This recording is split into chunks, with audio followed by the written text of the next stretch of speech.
Et avec nous en plateau, Jean-Christophe Gallien, bonjour. Bonjour. Merci de répondre à France 24. Vous êtes politologue, professeur associé à l'Université de Paris 1, la Sorbonne. On ne l'a pas entendu, mais Gabriel Attal, ce matin, a dit que la France n'avait pas été mise à l'arrêt comme le prévoyaient les syndicats. Malgré tout, les syndicats ont réussi leur pari hier en mobilisant des millions de personnes. Comment vous jaugez aujourd'hui le rapport de force ?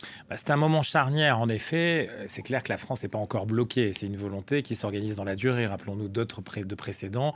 On ne bloque pas la France comme ça en une journée. Ce qui s'est passé, c'est qu'elle a été, en tout cas, paralysée pour une partie. Le rapport de force, c'est quoi ? C'est que d'un côté, on va intensifier, accélérer la rue, si vous voulez, et que le front est toujours uni.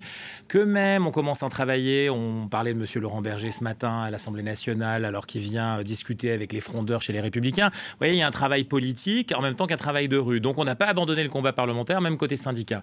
Et puis, de l'autre côté, côté gouvernement, on a une espèce de tranquillité qui fait qu'on a une procédure extrêmement contrôlée, relativement, très accélérée, et puis avec une certitude, c'est que le 26 au soir, si le texte n'est pas voté, on le met en œuvre par ordonnance. Donc il y a deux calendriers compliqués, parce que, vous savez, on peut gagner sur le plan législatif, mais aussi perdre politiquement. Et aujourd'hui, il y a une forte critique sur le fait qu'Emmanuel Macron, par exemple, se situe très en dehors du champ de la conversation, ce que votre sujet disait très bien. Nicolas Sarkozy, en son temps, en 2010, avait, lui, réussi, malgré la mobilisation dans la rue, à faire aboutir sa réforme des retraites.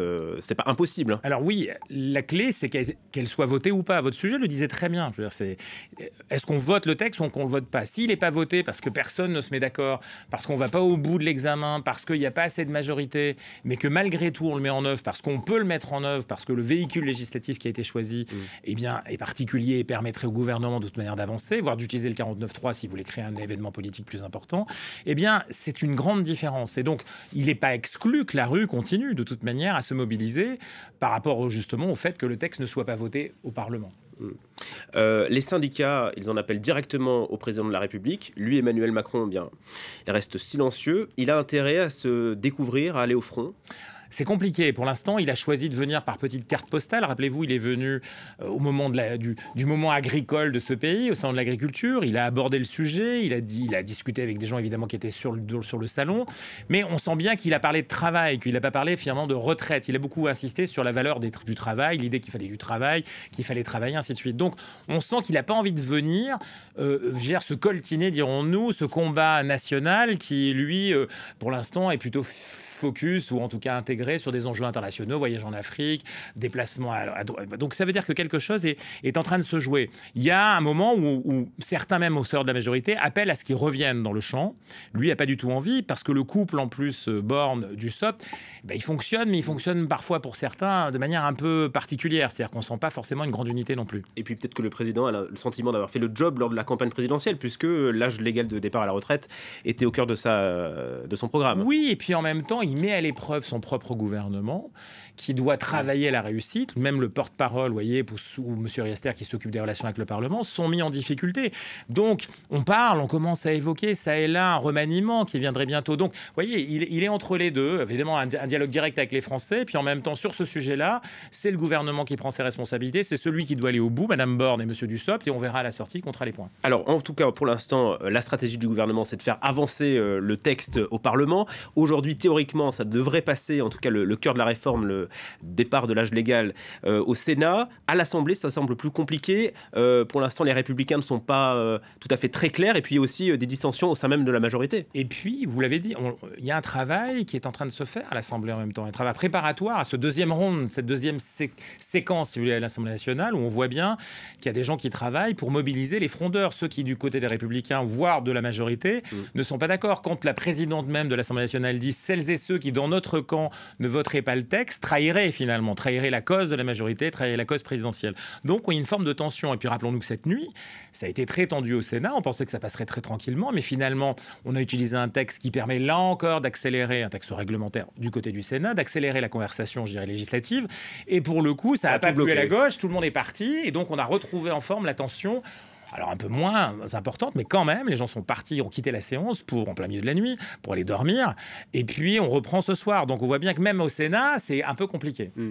puis à ses doigts d'honneur de Exactement, du ministre de la arrangé. Justice contre Marlex, qui est le président des Républicains à l'Assemblée nationale. Exactement. Il y a une grosse tension dans l'air quand même. Vous avez raison de le dire, c'est-à-dire que c'était très malvenu. Au moment où on veut faire en sorte d'arrimer les Républicains, en tout cas sur ce texte-là, ce qui est préparé depuis longtemps, travaillé depuis longtemps, quitte d'ailleurs à livrer le texte à leur volonté, si vous voulez, eh bien là, en l'occurrence, l'événement créé par M. Dupond-Moretti est très malvenu. C'est-à-dire que pour le coup, il a repoussé, d'ailleurs le texte de Mme Berger a été repoussé, du coup, alors qu'il était quasiment voté sur la violence des femmes. Exactement. Les femmes, ouais. Exactement. La droite, elle a beaucoup à perdre sur cette réforme des retraites à l'Assemblée nationale. Écoutez, c'est compliqué. Parce que il y a à la fois quelque chose qui se passe à l'intérieur. C'est un objet politique, la réforme des retraites. C'est un objet politique pour tous les partis politiques. À la fois les uns par rapport aux autres, et ensuite à l'intérieur de chacun des partis, où on voit bien il y a des dissensions.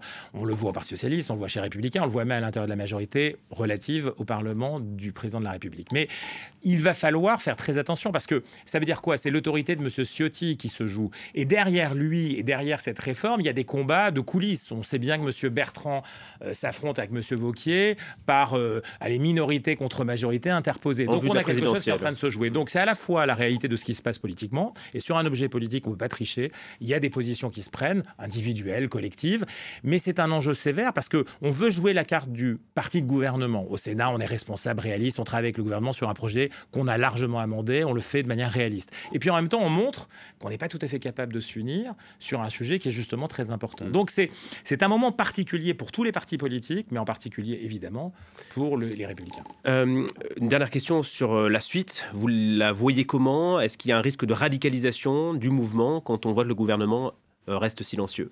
Alors, il y a une possibilité d'accélération. On le voit bien, d'intensification, de prolongement des effets de la grève. Pour le coup, sur certains flux, on va avoir des blocages, pour le coup, très concrets, sur l'énergie. On sait que les stocks, aujourd'hui, plus encore qu'en 95, où la France avait été bloquée, sont dans les camions, beaucoup plus qu'auparavant. La logistique est quand même très mobile. Si, effectivement, il y a ces mouvements qui s'intensifient, il va y avoir des difficultés pour chacun d'entre nous. Maintenant, le soutien des Français reste fort. Il est fort par rapport à la grève, il est fort contre la réforme, mais en même temps, ce qui est intéressant, c'est quand on regarde les études, on voit qu'ils ils évoquent plutôt une défaite du mouvement de rue et un maintien du projet, et ce qui veut dire qu'ils sont à la fois contre le projet, puis en même temps ils se disent le projet passera, et donc finalement ils sont une forme de lassitude par rapport à cet enjeu-là. Donc il y a quelque chose qui est très incertain. Pour l'instant, comme le temps est très court, il n'y a pas d'opinion défavorable au mouvement. Les gens il n'y a pas d'incident auprès des stations-service ou je ne sais quoi. Il n'y a pas d'incident dans la rue. Au contraire, il y a un soutien très fort, mais en même temps, on n'y croit pas. Donc c'est assez incertain. Alors c'est là où je vous dis, on peut gagner sur le plan législatif, mais certainement perdre politiquement pour la suite, après, pour Emmanuel Macron et son gouvernement. Merci pour votre analyse. Jean-Christophe Gallien, politologue et professeur associé à l'Université de Paris 1 la Sorbonne.